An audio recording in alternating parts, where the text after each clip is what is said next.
กี่วันละเป็นวันเกิดของตุลุงได้นิมนต์ตุเจ้ามา140ไปเอามาเจริญพุทธมนต์สืบชะตาราศีไผถ้าใครสืบชะตาโดยตุลุงก็มาเนอะมาบัดได้เนี่ยบ่ต้องเสียเงินเสียทองก็ได้หรือว่าท่านจะเอาเข้าน้ำเป็นน้ำกาแต่ว่าก็แจ้งความประสงค์มาแล้วจะเอาน้ำมาเป็นลงทานกากรรมานก็เข้าหม้อแกงหม้อมาเอามาถวายเพนกับตุเจ้าก็ได้เนอะวันที่13ตั้งแต่9 โมงเที่ยงปลายก็แล้วละงานตุลุงนี่บ่เยืดเยื้อบ่เหมือนวันที่12นี้เวลาบ่าย2 โมงจะสะเดาะเคราะห์บ้านใกล้เฮือนเคียงนี่เอาผ้าเอาครัวเอาเชือกหมูเชือกควายมาเอามาปัดเคราะห์ปัดภัยโดยกันนิมนต์ตุเจ้า9 รูปมาปัดเคราะห์ปัดภัยโดยกันในวันที่12เมื่อค่ำเมื่อคืนนี้องค์การบริหารส่วนตำบลดอนแก้วจะได้เป็นเจ้าภาพจัดแสดงอย่างต่างๆตั้งแต่หมู่1ไปเผียหมู่10แสดงกูบ้านกูจองแล้วก็ฝ่ายดนตรีนี่ก็จะมีก็ได้ยินข่าวว่าอันขอเชิญชวนปากันมาเนอะแล้วก็วันที่13นั้นจะมีวัตถุมงคลเอาแจกแหละวัตถุมงคลเนี่ยเป็นอย่างหมู่ลูกศิษย์ที่อยู่กรุงเทพเปิ้นจะทำมาฮื้อประเดี๋ยวนี้ส่งมาแล้วเอาไปฝากเปิ้นพุทธาพิเศษปลุกเสกเกี่ยวก่อนแล้วจะมาแจกแต่ว่านี่ก็เอาไปฝากที่วัดหนองเขียวสีปิงใจแล้ววันที่9นี้ที่วัดเจิงยืนอายุยืนเนอะเปิ้นจะทำพุทธาพิเศษนิมนต์ตุเจ้ามาเจริญพุทธมนต์สวดมนต์ตันก็จะเอาไปฝากเปิ้นแถมเอาบ่ต้องเสียเงินเสียทองละเอาไปฝากพุทธาพิเศษไผใครได้วัตถุมงคลก็เชิญชวนมารับเนอะวันที่13หลังจากสืบชะตาราศีแล้วเสร็จกินข้าวน้ำจำข้าวตอนแล้วเสร็จก็มีการส่งน้ำกันก็หดน้ำตุลุงก็รับวัตถุมงคลเป็นตัวเองขอแจ้งให้ท่านทั้งหลายทราบเนอะเอาไปพุทธาพิเศษหลายวัดเนอะนะวัตถุมงคลจะเป็นในอย่างบ่ฮู้อยู่ในกล่องพุ่นส่งมาแล้วลูกศิษย์กรุงเทพส่งมาแล้วก็เอาไปฝากเปิ้นพุทธาพิเศษหลายที่แล้วขอให้เจิญกันมาฮับเนอมาตัวบดายก็ได้จะเอาเข้าน้ำปัจจัยยังมาหอมมากินตัวก็ได้ลักไผยังบ่เคยสืบชะตาบ่เคยดาสืบชะตาคนเดียวกำเตื้อกอกบัดดาละปีนี้นะปี2549นี่มาห่วมกันที่วัดโสพนารามง่ายลูกทางเหนือมาก็ง่ายลูกทางใต้มาก็ง่ายวัดนี่ก็หันชัดดีจะมีพระพุทธรูปพระนาคปกคนเกิดวันเสาร์ได้ไหวได้สาพระนาคปกได้ทำและไผ่แถมอายุครบรอบเป็นต้นว่า12 ปีกา24 ปีกา38 ปีกา60 ปีกา72กาว่า12 6 72 7 84กาอายุครบรอบเอาง่ายๆว่าคนเกิดปีหมายนะคนเกิดปีเซตเนี่ยอายุครบรอบนี่มันควรจะฉลองอายุสืบชะตาราศีขอเชิญพี่น้องทั้งหลายเนอะลูกศิษย์ลูกหาฝากมาประกาศมาโฆษณาประเดี๋ยวนี้ไผ่จะอู้กับตุลุงก็อู้เนอะถ้าไทยไผ่บ่อู้ตุลุงจะถามว่ามาจากศรีราชามีตารอบตัวคืออะไรมาจากศรีราชามีตารอบตัวคืออะไร ไผ่ตอบได้ตอบมาเนอะ053-121-058ฮัลโหลเจ้าตุ๊กเจ้ามาก่อนเปิ้ลตอบปัญหาเนาะมาก่อนเปิ้ลน่าจะเป็นสับปะรดศรีราชาเจ้าบักขนัดเจ้าถูกต้องเนอะเจ้าไว้สาเจ้าไว้สาเอาคือคนอื่นอู้ทำเนาะไปจะอู้ต่อตุลุงก็อู้มาเนอะมาจากศรีราชามีตารอบตัวคือสับปะรดถามว่าซัดอย่างสายแรงครับใครตอบได้ครับหรือเปล่าซัดอะไรสายแรงสายแรงสายแรงครับสายแรงครับซัดดังๆว่าชอบสายเจ้าที่ชอบสายแรงครับนี่ดีเนอะเอา สัตว์ไอ้หยังบ่ชอบตายเมื่อเจ้าชอบตายแมลงฮัลโหล ครับ โอ้ สับปะรดครับ โอ้ตอบปัญ เอาครับ หา สับปะรดครับ ตอบปัญหากะ ครับผม ตอบว่าใหญ่ สับปะรด สับปะรด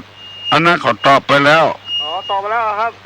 สัตว์ไอ้หยังบ่ชอบตายเมื่อเจ้าชอบตายแมลงได้ก็ อ๋อเงาครับ ฮะ เงา เงาคนอันนี้ ครับผม เมื่อเจ้าออกเงาอะเนาะ ครับ แมลงนี่ ผมมีแล้วครับ มีแล้วเนาะ ครับผม ที่ไหนนี่ หน้าวัดสับปะคอยครับ โอ้ปุ้นก่อน ครับผม โอ้ชัดเจนดีบ่ สุดยอดเลยครับ สุดยอด ครับผม เฮ้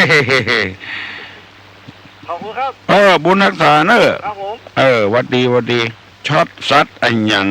สำมาเจ้าบ่ตายมาตายแมลงเงาคน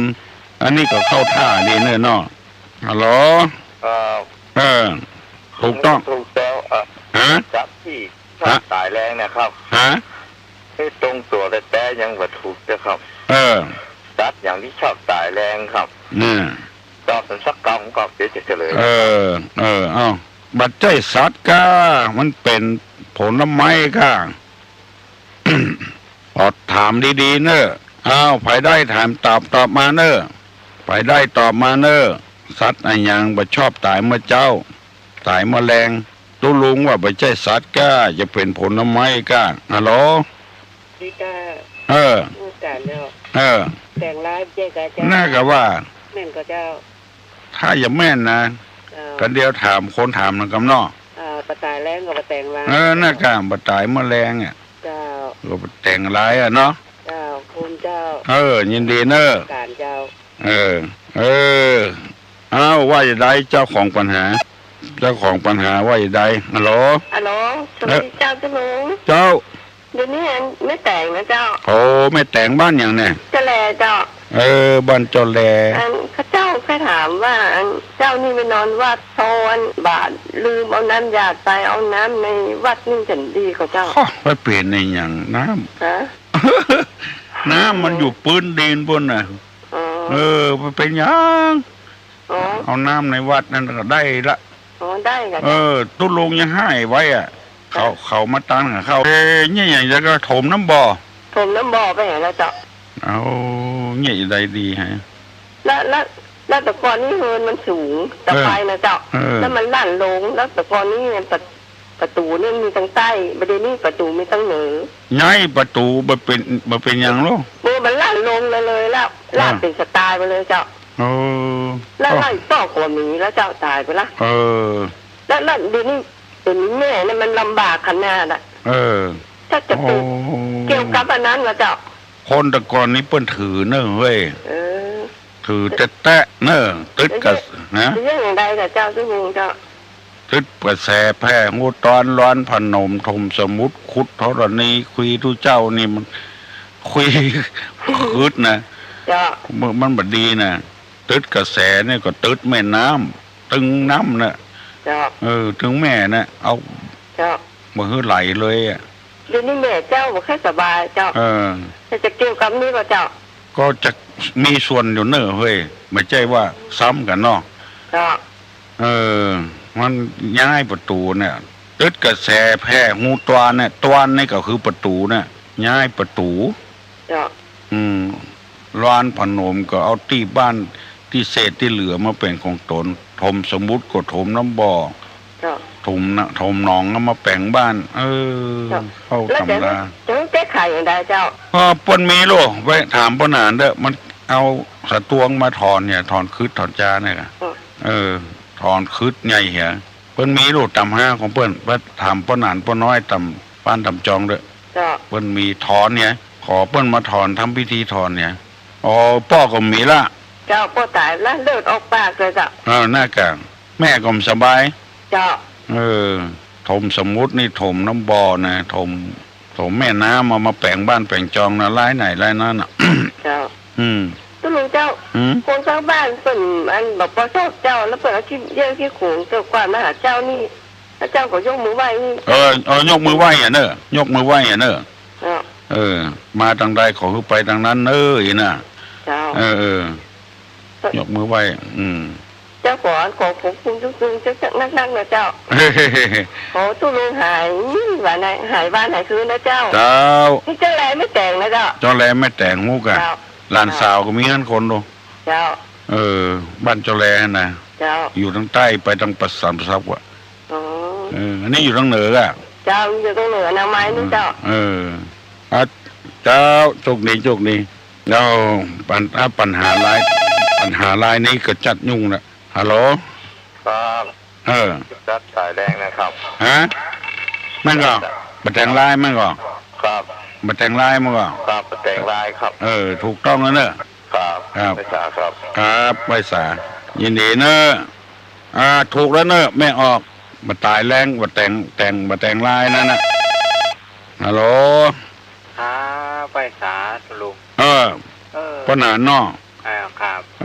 ที่พี่ปัญหามาตะกี้นะเนี่ยจะได้หาก็ไปแก้ไขอย่างลุงว่านั่นนะไปหาป้าน้อยป้าหนานอาจารย์วัดของเขานะไปหาป้าหนานได้ก่อนของหนานจัวมีมันเปิดมาลำบากก้ามันไกลไปนะมันเปิดมาลำบากกับมันไกลใช่ถ้าว่าเปิ้นกึดอย่างมาออกครับป้าหนานบ้านเปิ้นเนี่ยอย่างมาจ้างเนี่ยก็ได้ดาขอบดาควยนะนี่กันนะอีลูกกับเขาก็เอาตามตุ้ลุงว่านั่นนะตุ้ลุงโจ้ยนั่นนะตุ้ลุงใจสั่นทึกๆเลยเนี่ยอีดูเพื่อนแล้วไอ้ปอกก็มาเสียไปเลือดออกก้อนนะเลือดออกปากไอ้หรอเพราะว่าเขาตึ๊ดแล้วก็มันออกในบันไดนั่นเพราะมันในตำราบันทึกว่าบดีอย่างบดีแต่หรอเอาประตูไตไปไว้ทั้งเนื้อแถมมานี่จะได้คือเปิ้นดีเนาะเขาก็ต้องไปบอกแม่ทรลุงจันนี้เจ้าตีเจ้าตางจันนั่นก็ขอสมบัติสมมาไปเนี่ยยังเปิดเสร็จเรียบร้อยแล้วก็หาอาจารย์เนี่ยมาทำพิธีตรงเนี้ยทอนเนี้ยยังทั้งเนี้ยแล้วก็ขอสมบัติสมมาก่อวัดเขาประตูเหมือนคือวัดเอาประตูยังจะแปลงประตูบ้านใหม่นะคือวาดเอาไปด้านนั่นคือโมดแล้วก็มาวาดเอาด้านเร่ออกมาหมดแต่ว่าถ้าจะเอาว่าไปแปลงที่เก่าอ่ะเนาะเอาก็มาวัดเอาทำกรรมบอกก็มากันตักตอนนั้นคนมาตักอย่างคนท่านนี้จัดดีละเนี่ยมันเป็นนั่นก็ได้ใจกันได้ยังบ่พอเปิ้นบ้านใกล้เฮือนเคียงกวาดขี้เหงื่อมือบ้านเปิ้นแหมวะโอ้เนาะเนี่ยนะคนเขาบ่ฟังกรรมกันเนี่ยนะเปิ้นว่าบัดดีบอกงูบ่ถามบ่ท่องไผนึกว่าตัวลวกคนเดียวงูคนเดียวมันน่ะคือตัวเลิศออกปากนั่นน่ะเรื่องน่ะคือตัวเนี้ยเนาะอาถรรพ์นะนี่จะได้ดีหน้าไผพ่อบ่หารนั่งฟังอยู่กันเป็นอย่างนั้นไปกดบ่ได้เนาะตู้ลุงใจสั่นทึกๆอย่าว่าแห้งมาไปก็ไม่ได้แก้ไขเบิ่งไปก็ไปฟังดูละพี่เบิ่งก็คงจะใจดีขึ้นมาทำน้อยนึงเนาะเอาอย่างอี้เนาะถ้าว่าเปิ้นมาหาที่เปิ้งมาได้ก็ของให้เปิ้นไปหาปนานจูเนาะเจ้าอย่างลุงบอกเปิ้นเถอะดาครอบดาครัวเนี่ยช่วยเปิ้นเนาะช่วยเหลือสังคมเด้อเอ้ยคนตุกใจว่าเปิ้นว่าเฮานั่นน่ะบุญรักษาในวันนั้นสวัสดีเอาเนอะแม่ออกบ้านจอแลนะไปที่วัดจึงยืนนั่นไปที่วัดจึงยืนนั่นไปถามว่าพ่อหนานจูอยู่ที่ใดเปิ้นจะบอกเฮ้ยหาบ้านเปิ้นบ่ปะฮัลโหลตะลุงเจ้าอ่ะดีเจ้าอันตะลุงเจ้าว่าจังสวดทำวัดเจ้าแล้วเปิ้นไปไหนไงล่ะที่ไหนในวิทยุเนี่ยในไทยเนี่ยเปิ้นสวดอยู่โลมารอหาในก่อน2-3 วันแล้วดอกแต่ดักปิ้งเลยวัดดอกสุเทพนะฮั่นวันนี้ตุลุงบ่ได้เปิดซะกับแต่ก็เปิดตึงวันนะเปิดรอตั้งแต่อย่างอื่นแล้วก็โอ้กว่ารับป่องฟังป่องรับป่องเลยแล้วมันก็มีสักวันน่ะจนตี 5มาเลื่อนไหนก็มันก็ใจอ่ะแต่ก็มาหายไปไหนเงี้ยตุลุงก็บ่ได้ฟังแต่เจ้านะเสือก็จะสวดพร้อมเปิดวันนี้สวดคนเดียวอ่ะถ้ายังมีอยู่เนาะแต่วันเดียวบ่ได้จำได้สวดตุลุงก่อนเจ้านั่นก็ดีแล้วไม่ได้ทันได้ฟังตุลุงตายอย่างสกรรมเอาไปอาบน้ำอย่างเงี้ยอาบน้ำก็จะถามน้อยนะตุลุงถามเลยถามว่าถามปัญหาชาวเนาะหัวหน้าวงสุนทราภรณ์ใส่สูทสีอะไร หัวหน้าวงดนตรีกะหัวหน้าวงสุนทราภรณ์สุนทราภรณ์ใส่สูทสีอะไรกันเดี๋ยวถามเขาเนาะจ้าตุลุงนี่บ่ได้แตะๆกับนี่นะยอมรับตุลุงเก่งกระต่ายยอมรับได้มันได้เดียวว่าได้ใส่สูทสีอะไรเจ้าเจริญพรเนอะบุญรักษาบุญรักษาอ้าวฝ่ายตอบได้ตอบมาเนอะน้องอามน้องป๊อบน้องมิวน้องอย่างมันนั่นน่ะอ้าวฮัลโหลสวัสดีครับใส่สูทครับตุลุงครับผมบุญทรงแซวท่องเที่ยวเหรอครับโอ้ที่มาวันนั้นเนาะตุลุงครับผมขอถามหน่อยมันที่13เนี่ยมันเป็น15ค่ำมันยังไงธนาคารล่องในวันที่ธนาคารล่องวันที่15นะ13นะแล้วมันอย่างตรงกับวันศีลนะครับมันเอาวันสุริยะค่ะสุริยะว่าจันทร์เอามันตรงว่าคนเดียวมันอ่ะมันไม่จะตรงเรื่องครับผมมันไม่จะตรงเรื่องมันเป็นอย่างธนาคารล่องวันที่13นะเนาะวันที่13นะแล้วก็14กับวันเน่า15พญาวันไปวัดพญาวันนะครับผมนั่งครับตุลุงมันไปตรงกับมันได้มันจะไปปะกันอย่างรถจนกันนะผมกับราชการนั้นต้องเซลแหละครับตั้งเพียบบุญเนาะตุลุงอยู่กันเหมือนตุลุงจะพยายามนะผมเปิดฟังคุณเจ้าครับอันกะจ้างบัตรตันบัตรการวันนี้แขวนเนอะวะโกรธล้อเลยยินดีเนอะครับกับราชการบุญรักษาต้องเซลบุญไก่แตะไก่ว่าปากันตอบเนอะตายแรงกับบัดแต่งลายเจ้าหัวหน้าวงใส่สูตรอย่างสีเนื้อเจ้าสีเนื้อเจ้าเสื้อสูตรมันก็จะสีกับเนื้อเฮาเลยเจ้าใส่สูตรสีเนื้อมันหมายความว่าอะไรวะเฮาใส่เสื้อผ้ามันก็จะถูสีกับผิวเฮาเนื้อเฮาเนี่ยสูตรสีเนื้อเจ้าสีเนื้อเสื้อมันจะถูกกับเนื้อเฮาสูตรสีอย่างเนี้ยเนาะสีกับเนื้อนะเนาะสีเนื้อเจ้าไม่แดงอย่าเจ้า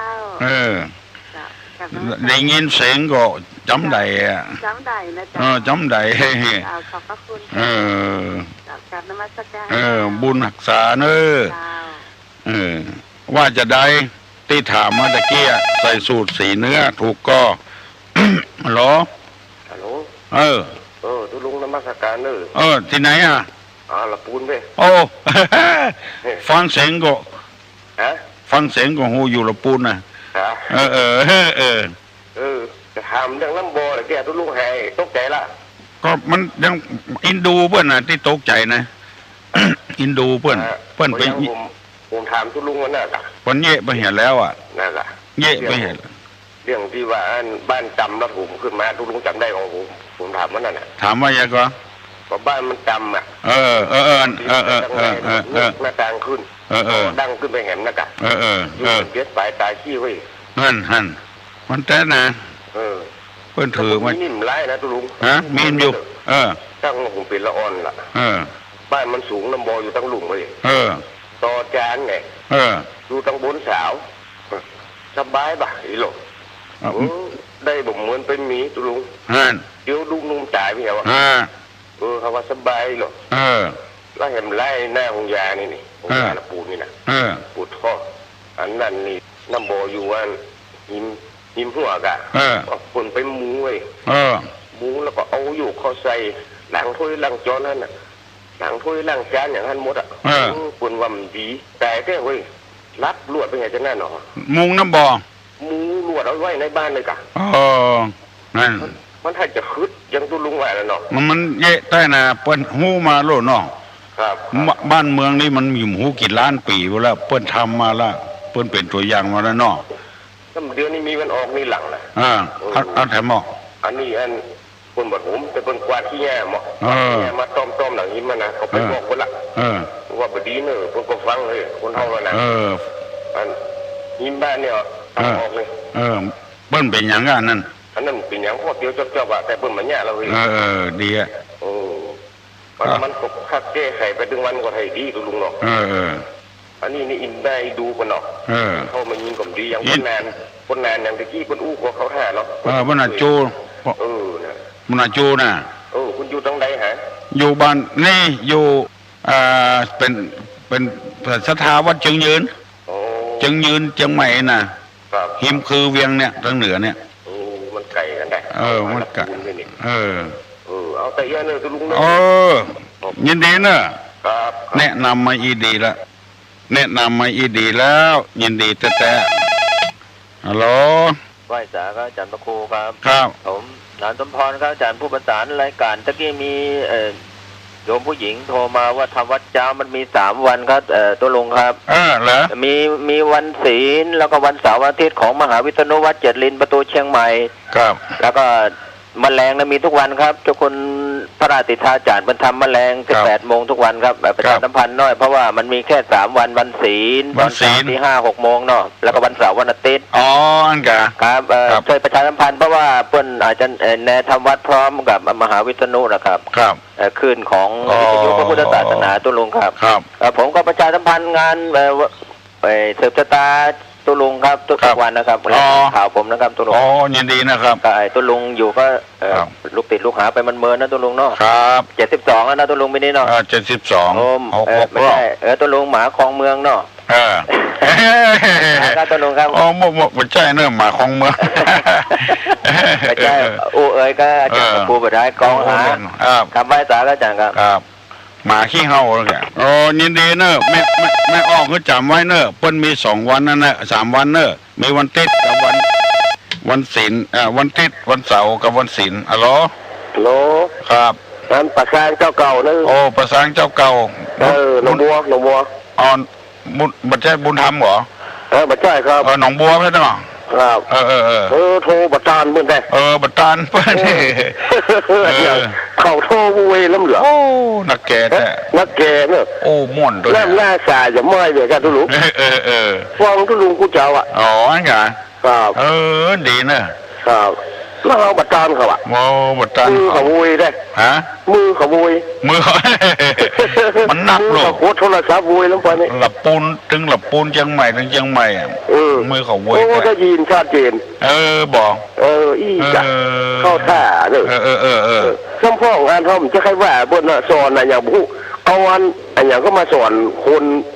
ดีแบบมันไปหูเรื่องวะเนาะหน้ากะมันไม่ได้เฮียนมาก่อนถ้าเป็นคาถานั้นคาถานี้ที่ในคำนะแล้วเขาบอกเรื่องถ้าอย่างนี้เนี่ยเข้าท่าอย่างที่ว่าไหมนะครับผมพี่น้องผิดกันเหมือนมีฟันน้ำเลยนะครับเตียวตางถูกแล้วเตียวตางถูกเหรอหนองบัวแล้วจะถามทุลุงกถามว่าอันบ้านอย่างพวกหาปกรณ์บ้านปะเตี้ยวอย่าเอาละเด้ออันเดียวคนนี้ยอมทุลุงกรรมผู้การแท้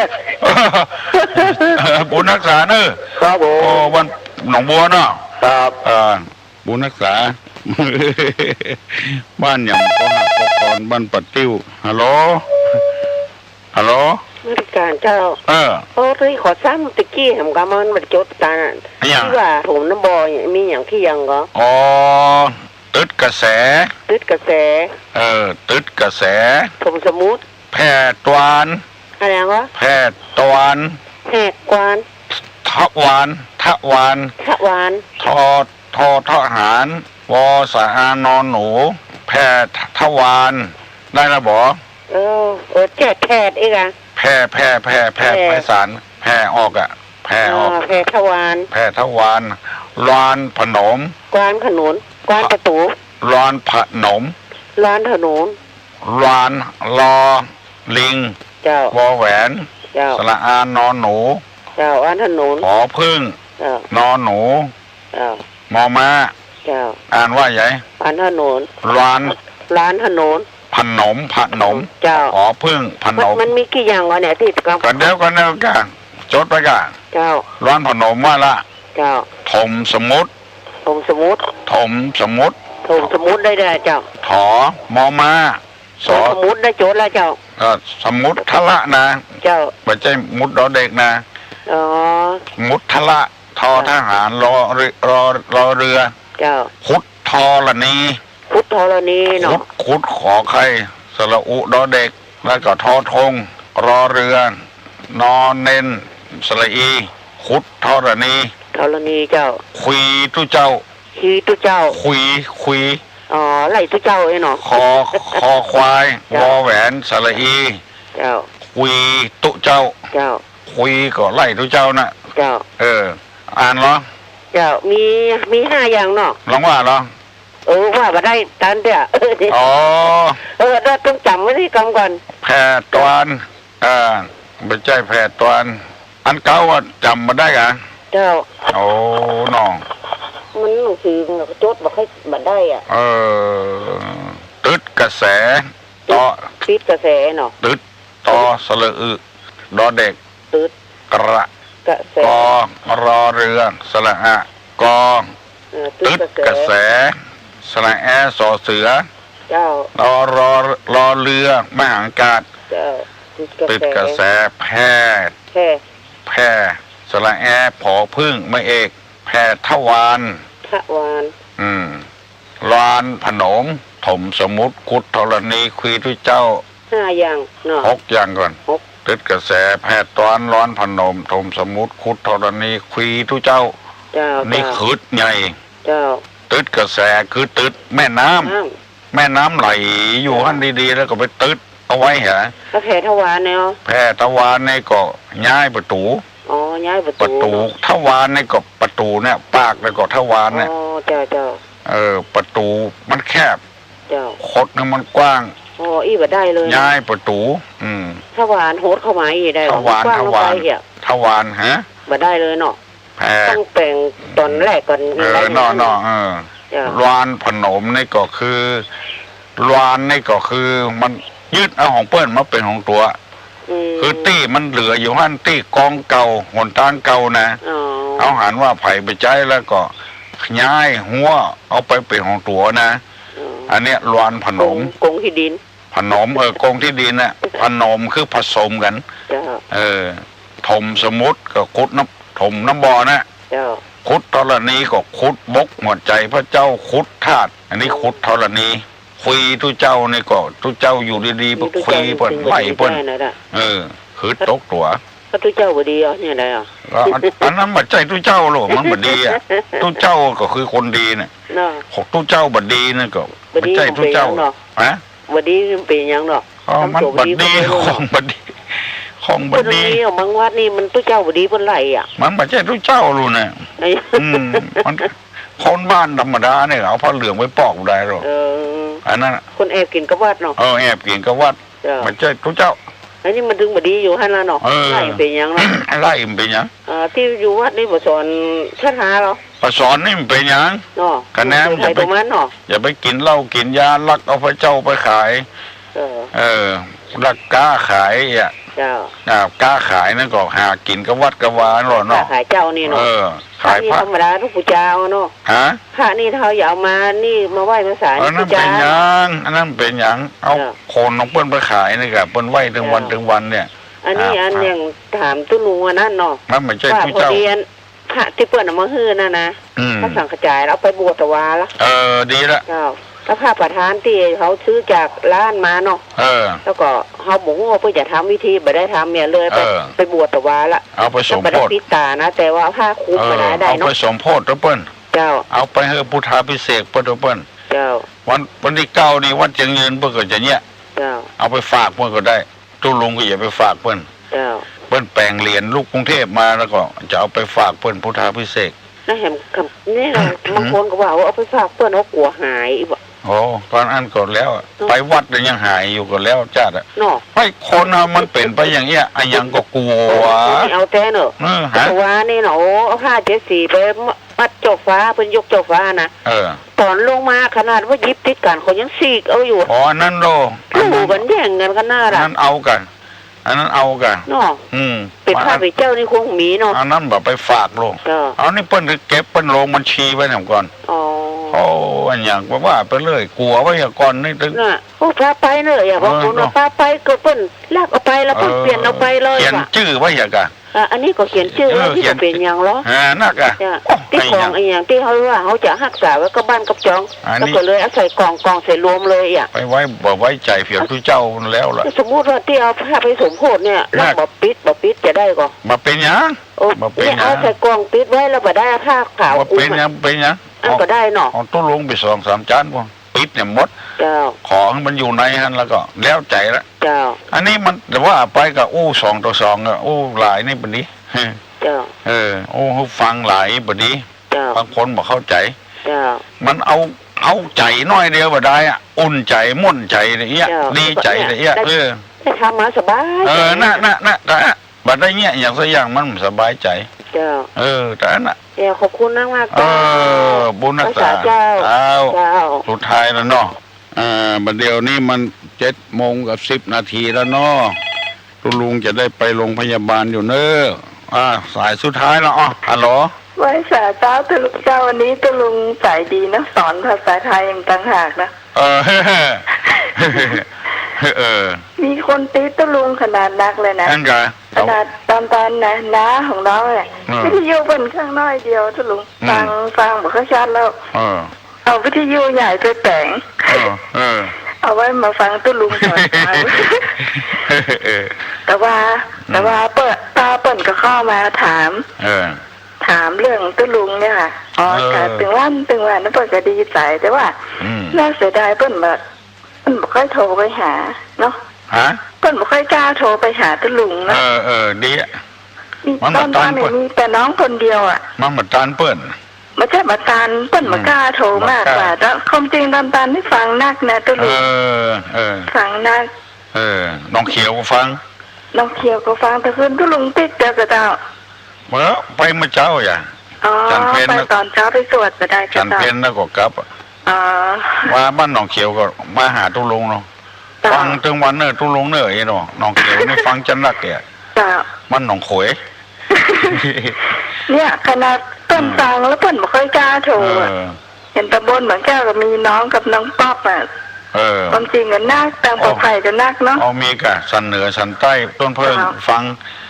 น้ำต้นฟังเนาะไปกินก๋วยเตี๋ยวบ้านหนองโขยกินคนโดยเจ้าไว้ฝ่าเจ้าตึงเจ้าบุญรักษาเนอะลายสุดท้ายละมาแถมอยู่ตุลุงจะไปเจ้าที่นี่เจ้าแหล่นะเจ้าที่ตะกี้นี่เจ้าร้านข้าเจ้าใครได้เบอร์โทรน่ะป้นของจูอ่ะจ้ะมีอ่ะจ้ะป้นหนานจูเจ้ามีกะหนแล้วเปิ้นบอกตุลุงกำนะบอกพูดว่าเจ้าป้นหลังโทรมาอยู่กันเนาะเอาประเดี๋ยวเนี่ยเนาะประเดี๋ยวนี่ก็ใจเจ้าเดี๋ยวเปิ้นฟังอยู่อันเดียวเนอะเจ้ากำปากกาไว้เนอะเจ้ากำสมมุติไว้เนอะเจ้าอันเดียวอย่าถามป้นหนานจูป้นหนานจูบอกเบอร์มาเลยป้นหนานจูบอกเบอร์มาเลยป้นหนานจูบอกฟังแล้วก็ไผ่ที่อยู่บ้านป้นหนานจูอ่ะบอกมาโทรมาหาตุลุงกันมาโทรมาที่0531210058เนี่ยนักปิ้งอ่ะป้นหนานขอบอกเบอร์โทรบ้านป้นหนานมากำป้นหนานนักปิ้งแล้วเว้ยเอาวันพุกเนาะเจ้าเอาวันพุกขอบคุณนั่งนะเจ้าป้นหนานไปจะช่วยเนอะเจ้าป้นหนานเปิ้นท่าจานถ้าอยากสะหูละงานโคนเอานี่มันงานนักเอาละเนอะสุดท้ายละขอความสุขสวัสดีจงมีกับพ่อแม่พี่น้องผู้ฟังกุคนเนอะสัปปีติโยวัจจันตุสัพพะโรโกวินาสตุมาเตภวะดนตรายโยสุขีทีคาโยโกภวะอภิวาทนาสีริจานิจังอุทาปจายโนจตารโลธรรมาวัฏันติอายุวันโนสุขังปลัง